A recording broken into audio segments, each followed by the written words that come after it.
Bismillahirrahmanirrahim. Assalamu alaikum. Welcome to Past Education System, largest online institute in Pakistan for your online entry test preparations.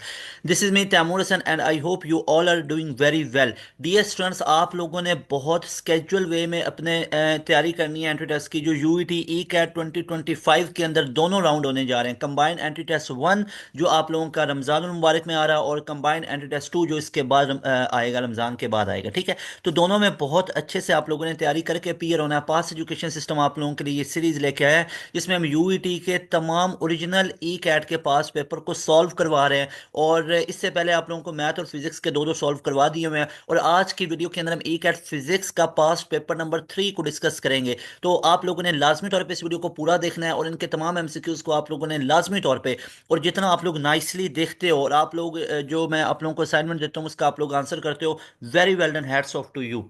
लाजमी तौर पे आप लोगों ने इन तमाम चीज़ों को देखना है और इंशाल्लाह ताला आप सब लोगों के जो मार्क्स हैं इंशाल्लाह बहुत अच्छे आएंगे, बेहतरीन आएंगे। 350 प्लस का टारगेट आप लोगों ने सेट करना है। आप लोगों ने टॉपर का माइंड बना के जाना है कि आप लोगों ने टॉपर होना है उधर, इंशाल्लाह आप लोगों ने टॉप करना है, ये वाला माइंड लेके जाना है। यूईटी लाहौर के वाइस चांसलर डॉक्टर शाहिद, उनसे पास एजुकेशन सिस्टम की टीम मिली और बहुत अच्छी अच्छी न्यूज़ आई कि जो है ना यूटी उसके अंदर स्टूडेंट्स के लिए स्कॉलरशिप लेके आ रहे हैं। ठीक है, स्कॉलरशिप ऑलरेडी बहुत ज़्यादा है और अल्हम्दुलिल्लाह पास एजुकेशन सिस्टम के जो स्टूडेंट हैं वो मोर देन 80 85 90% स्कॉलरशिप पे पढ़ रहे हैं। यानी पास एजुकेशन सिस्टम के 90% ऐसे स्टूडेंट हैं जिनको ऑलरेडी स्कॉलरशिप लगा हुआ था अल्हम्दुलिल्लाह। और यहाँ पे जो वाइस चांसलर हैं उन्होंने गुड न्यूज़ शेयर की कि अभी जो नेक्स्ट आप लोगों के एडमिशन आ रहे हैं ना अभी, यानी आप लोगों के जो 2025 के एडमिशन्स आ रहे हैं, तो इन एडमिशन्स के अंदर आप लोगों के लिए कंप्यूटर साइंस की जो सीट्स हैं ये 500 तक इसको एक्सपेंड कर दिया जाएगा। 500 तक सीट्स को कर दिया जाएगा और उसके बाद जो बाकी आप लोगों के पास कंप्यूटर रिलेटेड फील्ड्स हैं उन तमाम की नंबर ऑफ सीट्स को, कैपेसिटी को बढ़ाया जा रहा है। तो बहुत अच्छे अच्छे इनिशिएटिव लिए ये जो वाइस चांसलर हैं यूईटी लाहौर। तो क्वालिटी टाइम इनके साथ गुजरा, बहुत अच्छा टाइम गुजरा जिसके अंदर उन्होंने काफ़ी ये चीज़ें डिस्कस की स्कॉलरशिप वगैरह के रिलेटेड, जो कि अभी यूईटी ऑफिशियल वगैरह पे नहीं है, वो बाद में फिर इंशाल्लाह जब आप लोगों के एडमिशन होंगे ना 2025 तो यूईटी ऑफिशियल वेबसाइट पे भी इसको अपडेट कर दिया जाएगा। तो ये उन्होंने चीज़ें बताई जो अभी करने का उनका प्लान है, जो उन्होंने सोचा हुआ कि नंबर ऑफ सीट्स को बढ़ाएंगे और जो स्कॉलरशिप्स के रिलेटेड है। तो बहुत अच्छी अच्छी चीज़ें हो रही हैं, बहुत अच्छे अच्छे इनिशिएटिव लिए जा रहे हैं आप लोगों के लिए। तो यूईटी जैसी यूनिवर्सिटी के अंदर आप लोग अपनी तालीम को हासिल करें, स्कॉलरशिप पे पढ़ें, बिल्कुल फ्री ऑफ कॉस्ट आप लोग पढ़ेंगे। ठीक है, तो यहाँ पे आप लोगों के लिए बहुत अच्छी चीजें आ जाएंगी, बहुत अच्छे मौके आपको मिलेंगे, अपॉर्चुनिटीज मिलेंगी। तो लाजमी तौर पे आप लोगों को रिकमेंडेड है कि आप लोगों ने अगर अगर आप लोगों ने इंजीनियरिंग के अंदर एडमिशन लेना है, अगर आप लोग इंजीनियरिंग करना चाहते हैं, अगर आप लोग कंप्यूटर साइंस के अंदर जाना चाहते हैं, तो यूईटी से बेस्ट यूनिवर्सिटी नहीं है ये लाहौर। इसके कैंपस को ज्वाइन करें, टेक्सला को ज्वाइन करें, केएसके को ज्वाइन करें या इसके जितने सब कैंपसेज हैं उनको ज्वाइन करें। तो बहुत अच्छी कमाल की यूनिवर्सिटी है, इसको लाजमी तौर पे आप प्रेफर करें। यूईटी के अंदर अल्हम्दुलिल्लाह साल 2024 के अंदर 1400 प्लस हमारे स्टूडेंट गए थे। ठीक है, इनका सिलेक्शन हुआ था पहली मेरिट लिस्ट के अंदर, अल्हम्दुलिल्लाह 300 प्लस हमारे स्टूडेंट सेलेक्ट हुए थे। यूईटी के ऑल डिस्ट्रिक्ट में अल्हम्दुलिल्लाह हमारे student top of the line आ रहे होते हैं। तो अब हम एमसीक्यूज की तरफ चलते हैं। सबसे पहले यहाँ पे हम देख लेते हैं कि हमारे पास एमसीक्यूज नंबर 1 है, thermistor with negative temperature coefficient. अब जो थर्मिस्टर नेगेटिव टेम्परेचर कोफिशिएंट है उसके रिलेटेड क्वेश्चन आता है। अब यहाँ पे दो चीज़ें मैं आप लोगों को बताना चाहता हूँ, डिटेल के अंदर आपको ये तमाम चीज़ें करवाना चाहता हूँ। अगर तो हमारे पास अल्फा नेगेटिव आ जाए ना तो इसका मतलब है कि रेजिस्टेंस और टेम्परेचर इन्वर्सली प्रोपोर्शनल है, राइट ना। अगर अल्फा हमारे पास पॉजिटिव आ जाए तो रेजिस्टेंस और टेम्परेचर हमारे पास डायरेक्टली प्रोपोर्शनल है। फिर thermistor with negative temperature coefficient यानी NTC, negative temperature coefficient, is placed in a furnace. When the temperature of the furnace increases the resistance of the thermistor. अब यहाँ से सिंपल एक चीज़ है, थर्मिस्टर है विद नेगेटिव टेम्परेचर कोफिशिएंट। मुझे simple ये बताओ, नेगेटिव टेम्परेचर कोफिशिएंट है, फिर क्या हुआ, temperature of the furnace increases. तो जब नेगेटिव टेम्परेचर कोफिशिएंट है तो टेम्परेचर के बढ़ने से उसकी रेजिस्टेंस क्या हो जाएगी, कम हो जाएगी। तो यहाँ पे वो क्या पूछ रहा है, रेजिस्टेंस ऑफ द थर्मिस्टर क्या हो जाएगा, विल डिक्रीजेज। तो ये क्या हो जाएगा, ये डिक्रीज हो जाएगी। क्यों? क्योंकि अगर टेम्परेचर बढ़ा है ना, अगर टेम्परेचर बढ़ा है तो रेजिस्टेंस बढ़ती है नॉर्मल कंडक्टर्स के लिए, और नॉर्मल कंडक्टर्स का जो अल्फा होता है वो क्या होता है, दैट इज पॉजिटिव। लेकिन अगर टेम्परेचर के बढ़ने से रेजिस्टेंस कम हो जाए तो इसका मतलब है अल्फा हमारे पास नेगेटिव होता है। Got it? तो ये पॉइंट आप लोगों ने याद रखना है। एमसीक्यू नंबर 2 है, ये हमारे पास इक्विवेलेंट लॉजिक गेट्स के अंदर से है। The following system is equivalent to which gate. अब यहाँ पे वो सिस्टम हमारे पास नहीं बनाया हो तो वो मैं आप लोगों को यहाँ पे बना के दिखा देता हूँ कि अगर हमारे पास ऐसा लिखा हो कि एक ये वाला गेट हमारे पास लगा हुआ है और ये गेट आप लोग जानते हो कि ये गेट हमारे पास किसके इक्वल है? ये हमारे पास नैंड के इक्वल है। और यहाँ पे दोबारा से हमारे पास एक ऐसे ही गेट लगा हुआ है, ये भी नैंड गेट है। और उसके बाद हमारे पास कुछ इस तरह से एक और गेट लगा हुआ है। तो यहाँ पे अगर आप लोग देखेंगे तो आप लोगों को कितने नैंड गेट नजर आ रहे हैं? 3 नैंड गेट आप लोगों को नजर आ रहे हैं। तो याद रखिएगा, एक ट्रिक है कि अगर तो हमारे पास एक नैंड गेट हो ना, एक नैंड गेट हो, तो ये नॉट गेट के इक्वल होता है। ठीक है, ये बार बार आपको मैंने बताई हुई ये चीज। अगर हमारे पास दो नैंड गेट हों, अगर हमारे पास दो नैंड गेट हों तो ये एंड गेट के इक्वल होता है। और अगर हमारे पास 3 नैंड गेट आ जाएं तो ये किसके इक्वलेंट आते हैं? ये हमारे पास और गेट के इक्वल आते हैं। ये आप लोगों ने याद रखना है। तो 3 नैंड गेट हैं तो ये और के इक्वल होगा। तो B option will be right option. उसके बाद एमसीक्यूज नंबर 3 है रेडियो ट्यूनिंग नॉब इफेक्ट के अंदर से, कि reception of a particular question है हमारे पास कि reception of a particular station is selected by tuning the knob of a radio tuning the जो turning the tuning knob changes the, यानी जब आप ट्यून कर रहे होते हो जो नॉब है रेडियो की, ताकि आप रेजोनेंस फ्रीक्वेंसी प्रोड्यूस कर सके। अब रेजोनेंस फ्रीक्वेंसी के ऊपर हमारे पास जो साउंड होता है वो शार्प हो जाता है, क्लियर हो जाता है। तो रेजोनेंस प्रोड्यूस करने के लिए जब हम उसकी ट्यूनिंग कर रहे होते हैं तो हमारे पास क्या होता है यहाँ पे? Turning the tuning knob changes the, यानी जब आप ट्यूनिंग नॉब को चेंज करते हो, टर्न करते हो, तो उससे और क्या चीज़ चेंज हो जाती है? यहाँ पे आपके पास ऑप्शन है इंडक्टेंस हमारे पास चेंज हो जाती है, या हमारे पास इम्पिडेंस चेंज होगी, या कैपेसिटेंस चेंज होगी, या ऑल ऑफ दीज। अब देखो ना, कैपेसिटेंस और इम्पिडेंस अलग अलग है। कैपेसिटेंस तो कैपेसिटी होती है, क्या ये सारी चीज़ें चेंज होगी? नहीं।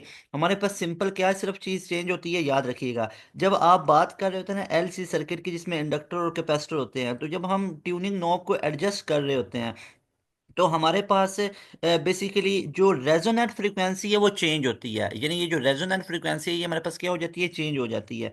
और रेजोनेंस फ्रीक्वेंसी के चेंज करने से हमारे पास क्या चीज़ चेंज हो जाती है? हमारे पास जो कैपेसिटेंस है ना वो हमारे पास चेंज हो जाती है। तो यहाँ पे राइट ऑप्शन हमारे पास सी ऑप्शन होगा, ओनली सी ऑप्शन। उसके बाद हमारे पास नेक्स्ट क्वेश्चन है ब्रिज रेक्टिफायर आउटपुट के अंदर से, कि व्हेन एन, ये तमाम आप लोगों के एमसीक्यूज ई कैट के अंदर पूछे गए। When an AC voltage is pass through a bridge rectifier the output is, जब एक एसी वोल्टेज को पास करवाया जाता है ब्रिज रेक्टिफायर के अंदर से तो हमारे पास आउटपुट क्या निकलती है? याद रख लो, हमारे पास आउटपुट क्या होगी? That will B full wave DC voltage, double frequency. अब देखो ना, ब्रिज के अंदर से हमारे पास जो वोल्टेज हमें हासिल होता है वो हमें कैसे हासिल होता है? अब आप लोग जानते हो रेक्टिफिकेशन दो तरह की है, एक है हाफ वेव रेक्टिफिकेशन, एक है फुल वेव रेक्टिफिकेशन। अब यहाँ से बड़ी दफ़ा क्वेश्चन पूछे गए आप लोगों के ई कैट के अंदर से। अगर मैं हाफ वेव रेक्टिफिकेशन की बात करूँ तो यहाँ पे हम वन डायोड यूज़ करते हैं, और यहाँ पे क्या हमें फुल वेव फुली रेक्टिफाइड मिलती है? No, answer is no. Full wave rectification में दो तरह के होते हैं, एक सेंटर टैप है, ये हमारे सिलेबस में नहीं है, लेकिन दूसरा जो ब्रिज रेक्टिफिकेशन है ना, ये हमारे सिलेबस में है। तो सेंटर टैप में हम कितने यूज़ करते हैं? वो दो यूज़ डायोड करते हैं। ब्रिज के अंदर 4 यूज़ करते हैं, और यहाँ पे हमें fully fully rectified DC voltage मिलता है। ठीक है, तो यहाँ पे full wave of DC voltage हमें ऑब्टेन होगा। So alpha option is right option.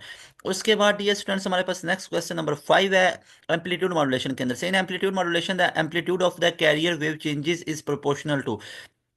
Amplitude modulation के अंदर आप लोग जानते हो कि एम्पलीट्यूड हमारे पास क्या होगा? मॉड्यूलेट होगा, मतलब ये कांस्टेंट नहीं होगा, लेकिन जो फ्रीक्वेंसी होगी ये हमारे पास कांस्टेंट होगी। ऐसे ही है the amplitude of the modulating signal, यानी कैरियर जो हमारे पास एएम के अंदर जो amplitude of the carrier wave changes is proportional to, ये किसके प्रोपोर्शन में होता है? Frequency of the modulating signal, या the sine of the modulating signal, या ऑल ऑफ दीज।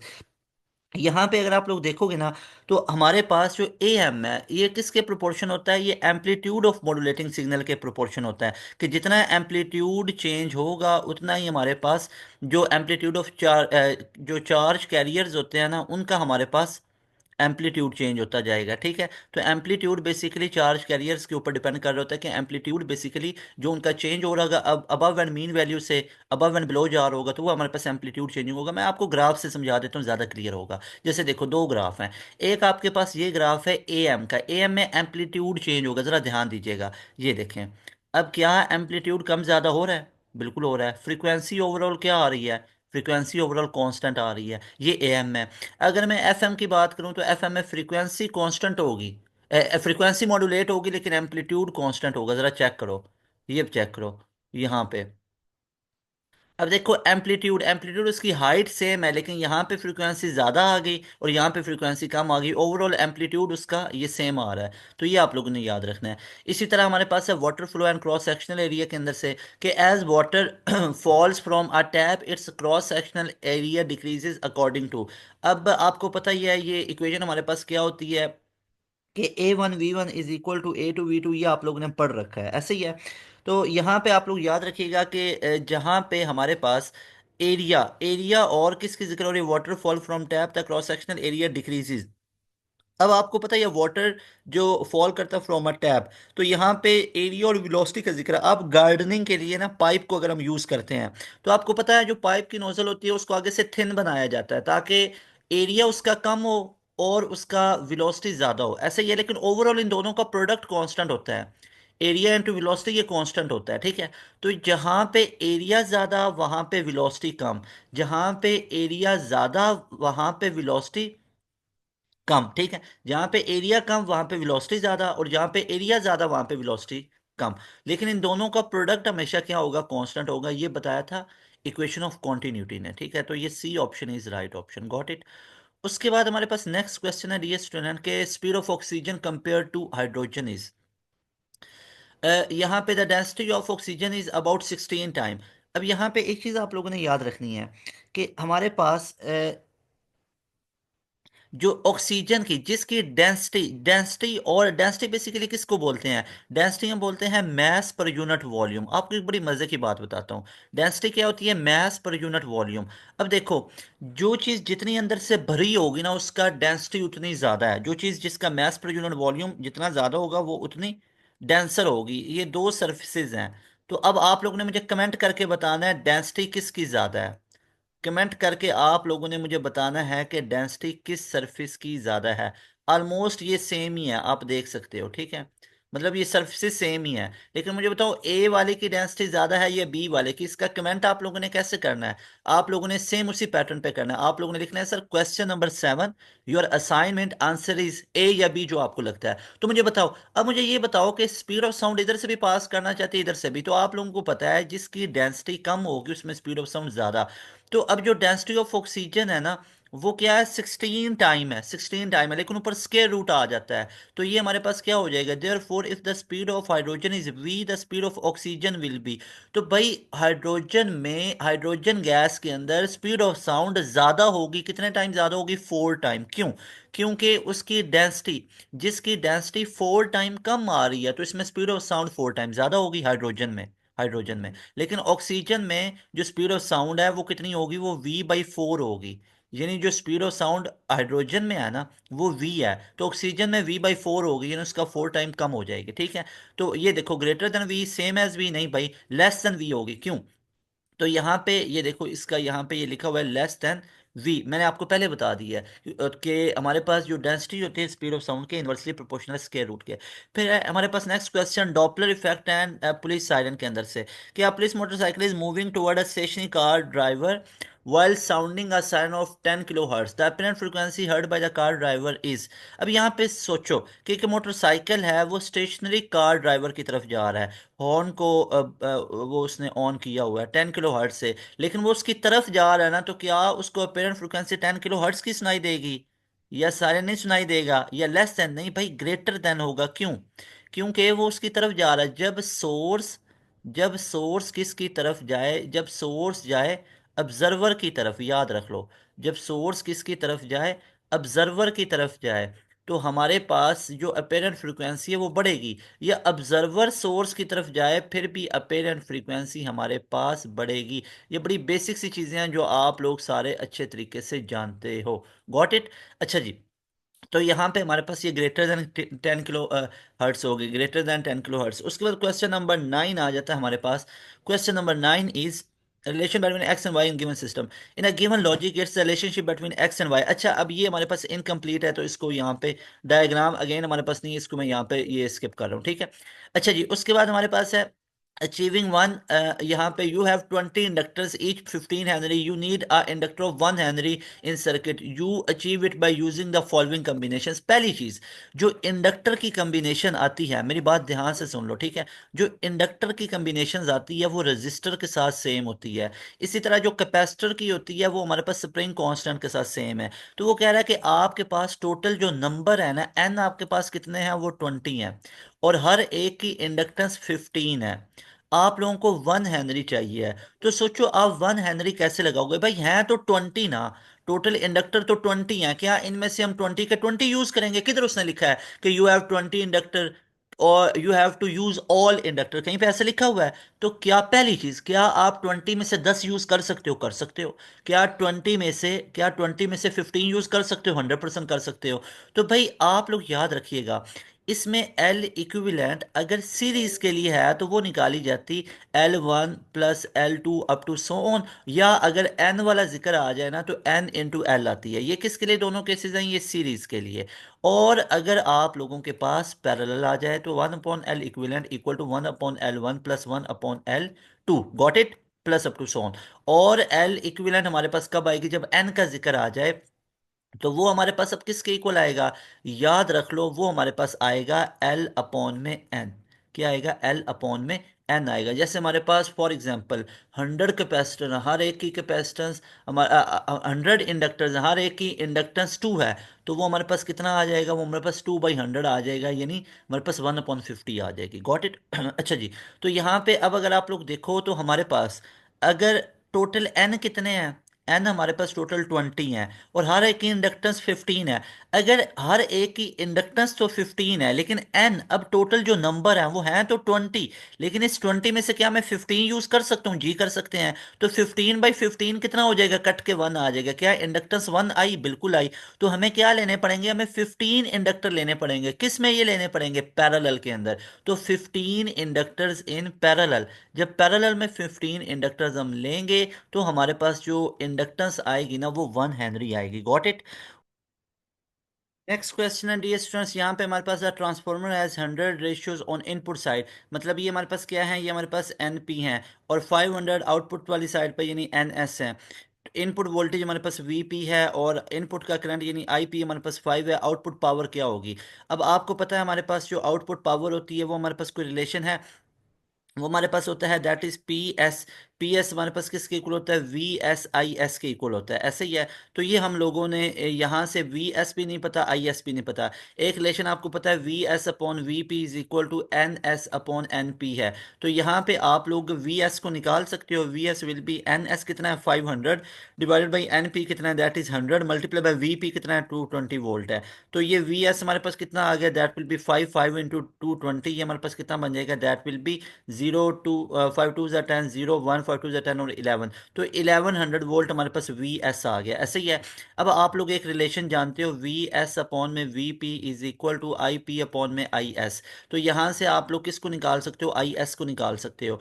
तो ये हमारे पास आई एस किसके इक्वल आ गया? I S will B V P I P upon में वी एस। तो वी पी हमारे पास कितना है वोल्टेज? वो 220 वोल्ट है, मल्टीप्लाई बाई आई पी 5 है, डिवाइडेड बाई वी एस अभी हमने 1100 निकाला था।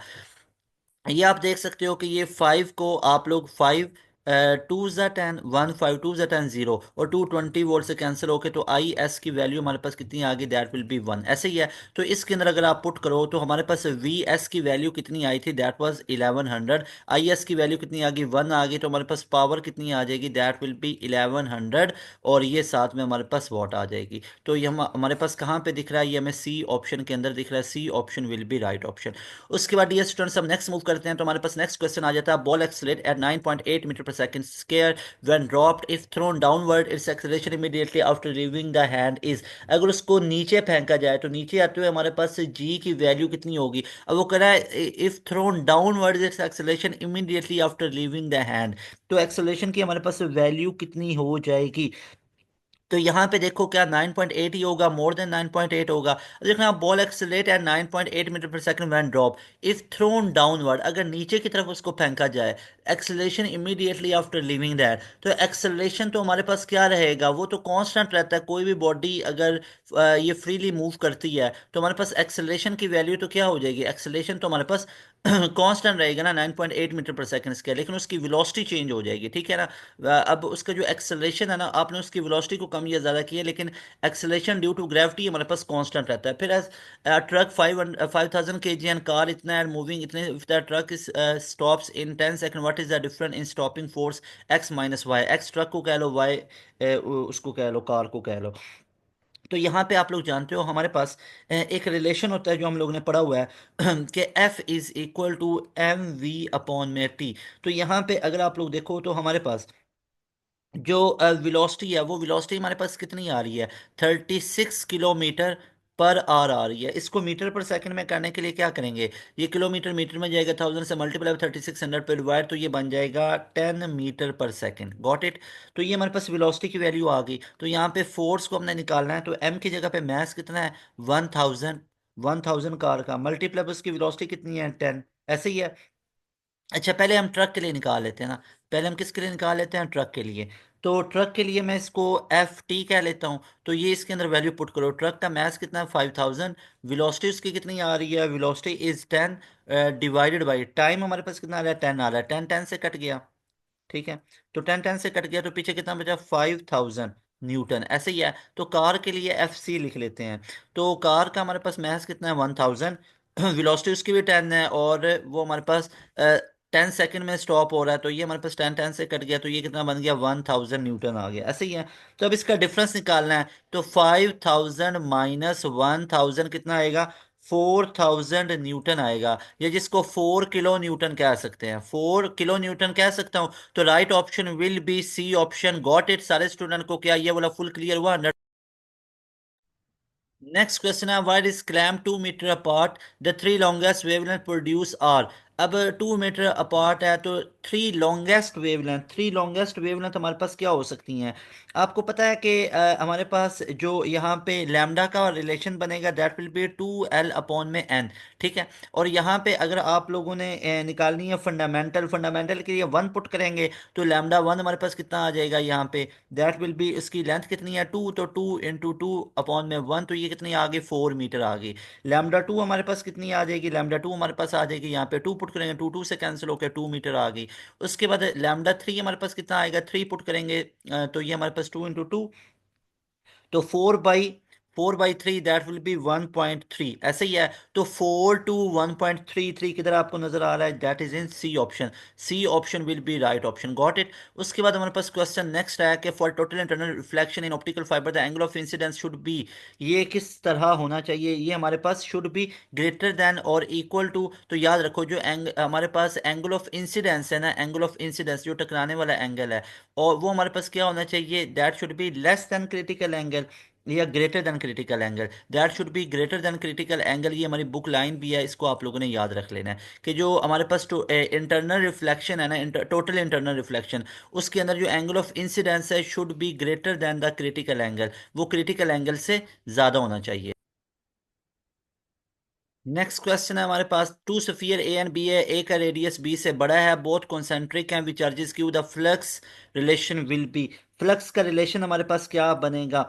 तो याद रख लो, जो फ्लक्स हमारे पास होगा ना, वो दोनों कंसेंट्रिक है, उनका सेंटर सेम है, तो फ्लक्स हमारे पास क्या होगा, वो सेम होगा। तो कंसेंट्रिक में जो फ्लक्स होगा वो हमारे पास सेम होगा, क्योंकि फ्लक्स हमारे पास होता है क्या है, दैट इज फ्लक्स यानी phi is equal to Q upon में एप्सिलॉन नॉट होता है। तो यहाँ पे वो दोनों का सेंटर सेम है, तो हमारे पास उनके अंदर जो चार्जेस पड़े होंगे वो सेम तरह के चार्जेस पड़े होंगे, और वहां पे फ्लक्स भी क्या होगा, सेम होगा। फिर inelastic collision what is conserved.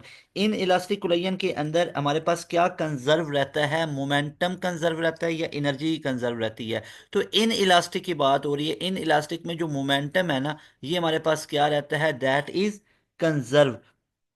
ठीक है। मोमेंटम हमेशा कंजर्व होता है, जबकि काइनेटिक एनर्जी कंजर्व नहीं होती है। ठीक है। इन इलास्टिक की बात हो रही है, इलास्टिक के अंदर कंजर्व होता है। उसके बाद हमारे पास है कि for two gases mass M1 and M2 the RMS speed ratio. RMS की स्पीड रेशो हमारे पास क्या होती है, वो याद रख लो, वो हमारे पास होती है C1/C2 square root of M2 upon में M1। तो ये हमें कहाँ पे नजर आ रहा है, उसने पूछा हुआ है द RMS स्पीड रेशो, यानी 1 to 2, यानी C1/C2 है। तो पहले C1 के सामने M2 आएगा और C2 के सामने M1 आएगा। तो ये हमारे पास कहाँ पे नजर आ रहा है, ये हमें डेल्टा ऑप्शन में नजर आ रहा है। So delta option will be right option. उसके बाद डियर स्टूडेंट्स, नेक्स्ट क्वेश्चन हमारे पास है, particle is moving in straight line with velocity, ये वाली when where T is time of fix what is the acceleration of the particle in 4 second. तो आपको पता है वेलोसिटी, इसको डिफरेंशिएट कर देंगे तो ये हमारे पास डी वी अपॉन में डी टी आ जाएगा, दैट विल बी 0 - 2 टी, ऐसे ही है। तो -2 इंटू टाइम कितना है 4 सेकंड है, तो कितना आ जाएगा -8 मीटर पर सेकंड स्क्वायर। जब भी आप लोगों को वेलोसिटी की इक्वेशन दे के एक्सेलरेशन पूछे ना, तो क्या करना है, उसको डिफरेंशिएट करना है। तो ये डिफरेंशिएशन वाला प्रोसेस उसका एक्सेलरेशन बता देगा। तो -8 metre per second square alpha option में नजर आ रहा है, बी ऑप्शन में मीटर पर सेकंड है, नहीं हो सकता, और सी डी वैसे नहीं हो सकते, उनकी वैल्यूज ही 4 हैं। फिर हमारे पास the maximum drag force of object is 9.8 newton, what is its mass. अब मैस को पूछा जा रहा है हमसे।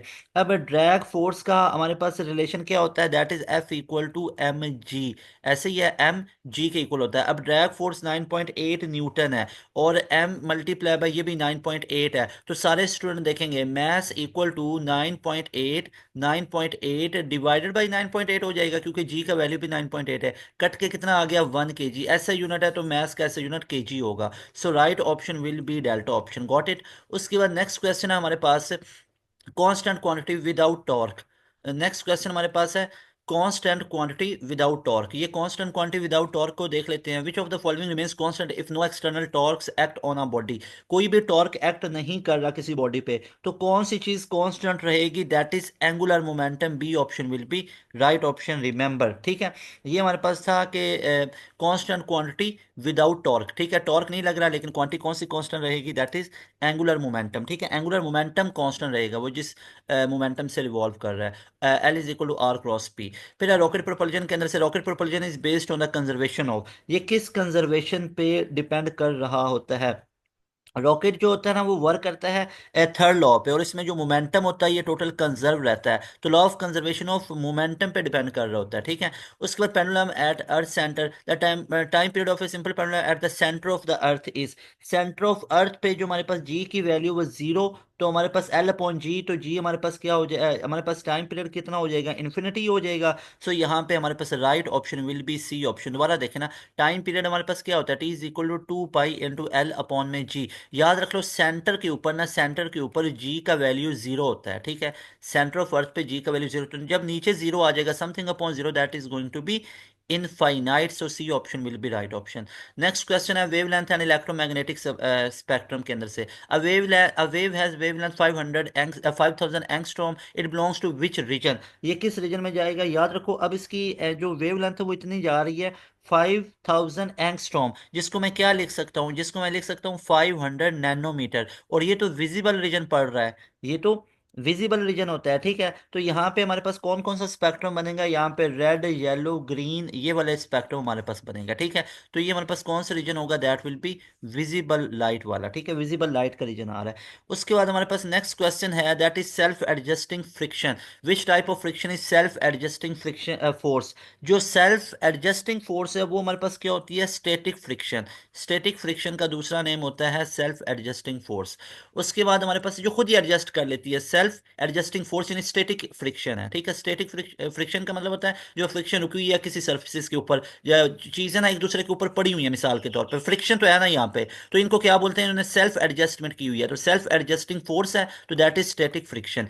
उसके बाद हमारे पास नेक्स्ट क्वेश्चन है 27, heat absorption at constant temperature. कि a body absorb heat at constant temperature, this occurs at, यानी कि बॉडी हीट को एब्जॉर्ब करती है कांस्टेंट टेम्परेचर पे, तो ये कब हमारे पास होता है, याद रखो जब हमारे पास मेल्टिंग पॉइंट हो या बॉइलिंग पॉइंट हो, बिल्कुल both A and B in दोनों कंडीशंस पे होता है। फिर है हमारे पास speed of sound in vacuum, vacuum के अंदर तो 0 मीटर पर सेकंड होगी, वैसे 332 मीटर पर सेकंड होती है। जो लैपलेस ने निकाली थी वो 333 मीटर पर सेकंड थी, जो न्यूटन ने निकाली थी 280 मीटर पर सेकंड थी, और जो एरर आया था वो 16% का एरर आया था, गॉट इट। जो न्यूटन था ना उसने बेसिकली आइसोथर्मल प्रोसेस को लिया कि टेम्परेचर कांस्टेंट रहेगा, जबकि हीट एक्चुअली में हमारे पास क्या होगी, कांस्टेंट होगी, कोई हीट एंटर या लीव नहीं करेगी। जो हमारे पास एडियाबैटिक होगा प्रोसेस उसको लिया था लैपलेस ने। फिर है which of gas behave most ideally at room temperature. Most ideally कौन बिहेव करेगी, that is hydrogen gas. Hydrogen gas ज़्यादातर आइडली बिहेव कर सकती है बाकी गैसेस की निस्बत, ठीक है।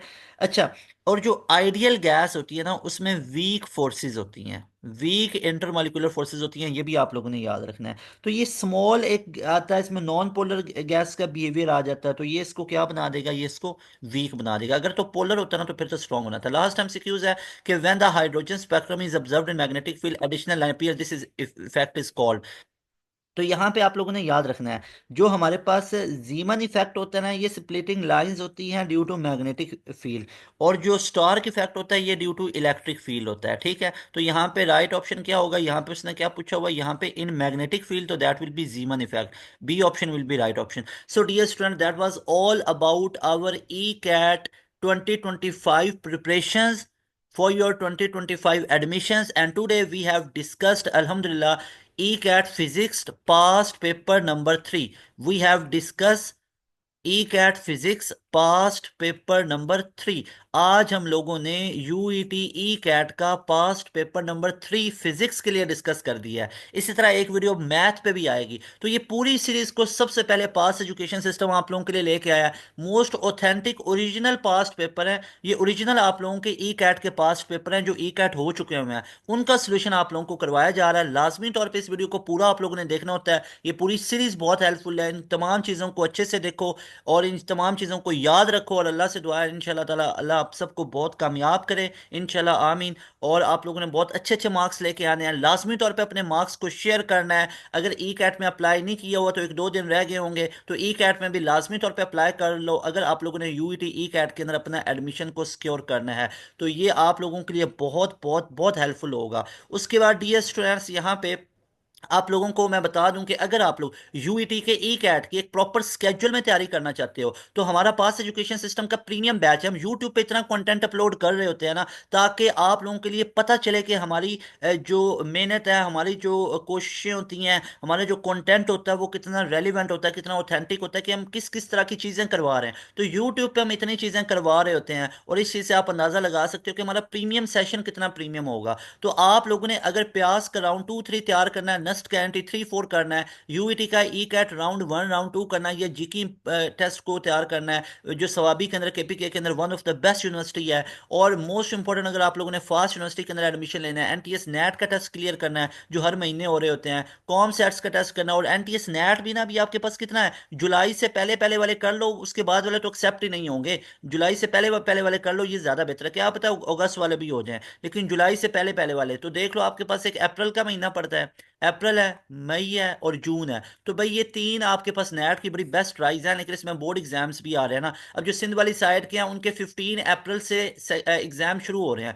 तो 15 अप्रैल से पहले पहले इन तमाम चीज़ों को तैयारी कर लो। और इसी तरह पंजाब के अंदर भी आप लोगों के अप्रैल मई के अंदर एग्जाम्स चल रहे हैं, तो इसलिए लाजमी तौर पे अभी टाइम है, मार्च का महीना एप्टीट्यूड को दो, मार्च के महीने में तगड़ी तैयारी कर लो। तो ये तमाम एयर बहरिया के सीबीटी है, इसके फॉल एडमिशन जो ने बहरिया इंजीनियरिंग के लिए अनाउंस किया हुआ है, तो उसकी तैयारी करना चाहते हो, ये जो फॉल इनका चल के आएगा जुलाई के अंदर अगस्त के अंदर, उसकी तैयारी करना चाहते हो, आईबीए का राउंड 2 करना चाहते हो, मेरान यूनिवर्सिटी, एनईडी है, एनईडी, यूईटी, लम्स, यूसैट और इन तमाम यूनिवर्सिटीज की तैयारी करना चाहते हो, तो लाजमी तौर पर हमारे प्रीमियम सेशन का हिस्सा बनेंगे तमाम स्टूडेंट। सारे स्टूडेंट अभी वीडियो को पॉज करेंगे, इस नंबर को नोट करेंगे, इस नंबर का स्क्रीनशॉट लेंगे, इस नंबर पे आप लोगों ने व्हाट्सअप करना, आप लोगों को तमाम डिटेल्स भेजी जाएगी। अपनी कंफर्मेशन तसल्ली करने के बाद आप हमारे सेशन का हिस्सा बन सकते हो, एंड यू हैव टू पे जस्ट 6,000 में आपको पूरी ये इनरोलमेंट मिलेगी। क्या कुछ मिलेगा जरा सुने, 6,000 में आपको आते ही पूरे का पूरा रिकॉर्डेड सेशन मिल जाएगा। उस रिकॉर्डेड सेशन में आप लोगों के तमाम सब्जेक्ट्स का तमाम सिलेबस कवर हुआ होगा, along that lecture notes, PDF, तमाम चीजें आते ही रिकॉर्डेड सेशन में मिल गई।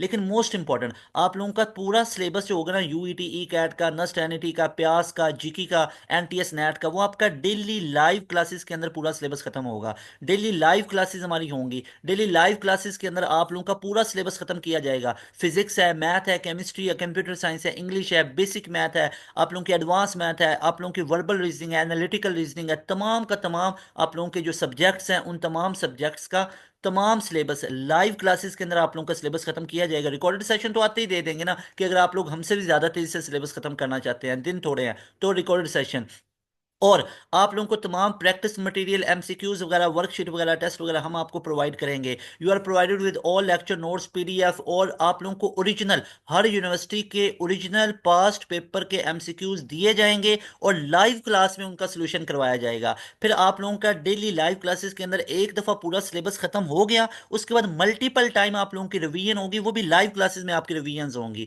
उसके बाद आप लोगों के टेस्ट सेशन होगा, chapter wise, quarter book, half book, mock, आप लोगों के फुल बुक और मॉक टेस्ट होंगे। तो लाजमी तौर पे आप लोग हमारे इस सेशन का हिस्सा बन सकते हो अगर आप लोगों ने, if you are going to take your admission in 2025। So our premium session, pass education system premium sessions can help you a lot. बहुत ज़्यादा आप लोगों की इंशाल्लाह ताला ये हेल्प कर सकते हैं। ये वाकई में प्रीमियम है जिसमें आप लोगों की तैयारी 100% करवा दी जाती है। फिर आप लोगों की टेंशन खत्म हो जाती है, फिर आप लोगों को किसी तरह का कोई प्रॉब्लम नहीं रहता है अपनी तैयारी करने में। तो लाजमी तौर पर आप हमारे प्रीमियम सेशन का हिस्सा बन सकते हो। ये नंबर आप लोगों को शो हो रहा है, 0304066600। तो इस नंबर पे आप लोग कांटेक्ट करके अपनी सीट को रिजर्व कर सकते हो, और इंशाल्लाह ताला you are going to be very happy by joining our session. तो ये सेशन आप लोगों के लिए बनाया हुआ है। अब यहाँ पे एक चीज़ याद रखें, सबसे पहले पास एजुकेशन सिस्टम इतनी चीज़ें लेके आता है, तो आप लोग हमारे चैनल के साथ भी कनेक्टेड रहें। हमारे चैनल के साथ कनेक्टेड रहेंगे तो ये तमाम चीज़ें आप लोगों को, तमाम चीज़ें मिलती रहेंगी। बेल नोटिफिकेशन को ऑल पे सेट कर लें, और इंशाल्लाह ताला आप लोगों के बहुत अच्छे मार्क्स आएंगे, बहुत अच्छे ग्रेड्स आएंगे।